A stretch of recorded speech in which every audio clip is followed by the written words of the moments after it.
Dans Éphésiens 2, 22, nous voyons que l'Église s'édifie ensemble pour être une habitation de Dieu par le Saint-Esprit.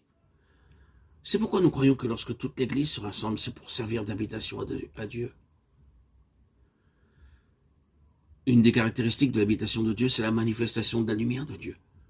Nous savons que dans le temple, la lumière du soleil éclairait le parvis et que le chandelier éclairait le sanctuaire. Mais dans le lieu très saint, Dieu manifestait sa propre gloire. Il était lui-même la lumière dans celui-là. Ainsi donc, nous croyons que lorsque nous formons l'habitation de Dieu, il doit y avoir cette lumière. Car Dieu, dans de telles occasions, désire manifester sa propre gloire.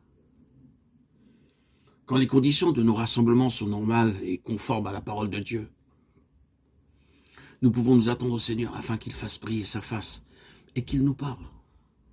Dans 1 Corinthiens 14, nous voyons comment nous devons nous rassembler. Dans le verset 26, nous disons « Que faire donc, frères ?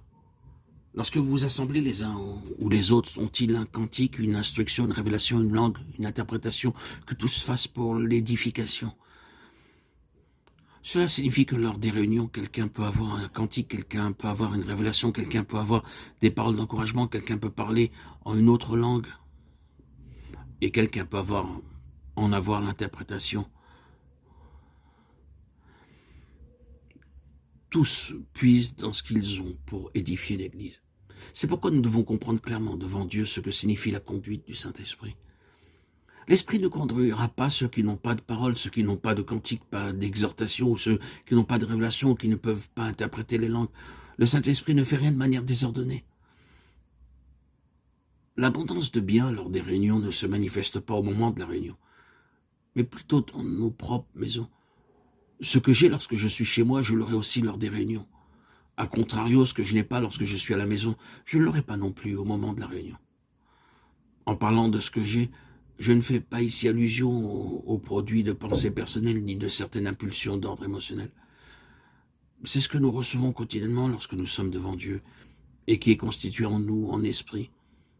Cette accumulation spirituelle, c'est ce que nous avons et qui peut être utilisé pour répondre aux besoins de l'Église en accord avec la conduite du Saint-Esprit. De cette façon, celui qui a un cantique pourvoit aux besoins de l'Église par ce cantique. Celui qui a une révélation pourvoit aux besoins de révélation dans l'Église. Et celui qui a une exhortation répond aux besoins de l'Église avec ce qu'il a et non pas avec ce qu'il n'a pas. Ce que vous avez est au service de l'Église. Par exemple, aujourd'hui, vous avez un cantique que vous désirez chanter. Vous ne pouvez peut-être pas bien le chanter. Les paroles et la musique sont dans votre cœur. C'est votre cantique. Vous ne recherchez pas un cantique au moment de la réunion. Non. Avec ce que vous avez, et sous la conduite du Saint-Esprit, vous apportez le cantique que vous avez pour encourager l'Église. Il en est de même pour les quelques précieuses paroles que nous avons pu recevoir. Il y a de nombreux audios qui ont manifesté ce besoin de partager, de communiquer. Ce sont nos paroles. Et il en est de même lorsque nous avons une révélation ou une exhortation.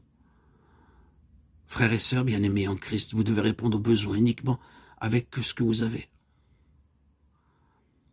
Frères et sœurs bien-aimés en Christ, qu'est-ce que le Seigneur a fait en vous ou vous a dit ces derniers jours?